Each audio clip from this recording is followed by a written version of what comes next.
Bien, écoutez, je suis un maire attristé puisqu'on est dans la phase qu'on a essayé d'expliquer, on a beaucoup communiqué, mais aujourd'hui on est dans la phase de l'action. L'action c'est quoi? Ben voilà, c'est une coupe rase où on est à peu près sur 90 hectares qui ont été touchés par l'incendie, une quarantaine vont être soumis à l'abattage. Je le redis parce que beaucoup de choses sont dites, y compris sur les réseaux sociaux, hein, c'est une course contre la montre. Si on n'arrive pas à maîtriser ce fameux insecte qui s'appelle le scolite, on peut perdre toute une partie, toute la totalité de notre forêt, y compris celle qui n'a pas été touchée par l'incendie.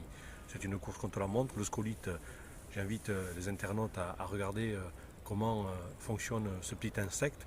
Dans les Ardennes et dans le nord de la France, c'est une course contre la montre. C'est des milliers d'hectares qui sont abattus sur des forêts saines qui sont atteintes par cet insecte. Donc aujourd'hui, nous, notre course contre la montre, c'est de finir pour fin février l'abattage des arbres, l'évacuation des bois, de manière à se prémunir d'une éventuelle attaque du scolite sur la partie qui n'a pas été touchée par l'incendie. Meurtri, parce que meurtri pour les Anglois, meurtri pour les personnes qui sont habituées à cette forêt, meurtri personnellement parce que, comme beaucoup le sachent, j'ai une histoire personnelle avec cet endroit puisque c'est le lieu de ma naissance, mais il faut en passer par là. En tout cas, il faut se dire que ce qu'on est en train de faire aujourd'hui, les décisions qu'on prend aujourd'hui, certes, à l'âge que j'ai, je ne verrai jamais les pins tels qu'ils sont aujourd'hui, puisque c'est des pins qui ont entre 40 et 60 ans, mais il faut penser aux générations futures, c'est ce qui nous anime. En tout cas, on va essayer de sauver ce qui est encore sauvable et essayer de prévenir l'avenir avec des décisions qui ne sont pas faciles à prendre, mais qu'il faut prendre. Ce qui est de réconfortant sur le tour que je viens de faire avec vous, c'est que vous le verrez sûrement sur les photos de Sud-Ouest, voilà, on a quand même la vie qui reprend, les houppiers d'arbousiers qui reprennent, c'est-à-dire à la base de la racine. Il va y avoir tout un travail qui va être fait avec l'Office national des forêts où on va venir justement conforter ces houppiers.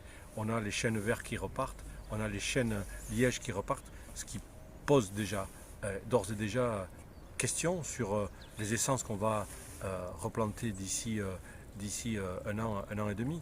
On s'aperçoit que effectivement le chêne vert, le chêne liège, l'arbousier résistent mieux à un feu de forêt que le pin.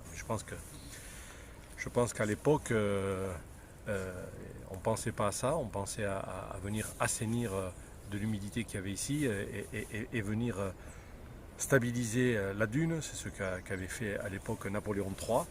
Je crois qu'aujourd'hui, il faut qu'on se penche et qu'on réfléchisse. La nature nous donne un bel exemple de ce qui est capable pour elle de faire. Donc le chêne vert, chêne liège, l'arbousier, bien sûr le laurier, mais c'est plutôt invasif. En tout cas, ma satisfaction, il y a deux choses. J'ai un sentiment de désolation, mais ça, je m'y étais préparé dans ma tête et je pense qu'on va être obligé de communiquer beaucoup, souvent, tout le temps, pour expliquer ce qui est en train de se passer. Ça, c'est la meurtrissure pour moi. Mais la satisfaction, c'est de voir ces houppiers repartir et se dire que Dame Nature est plus forte que nous.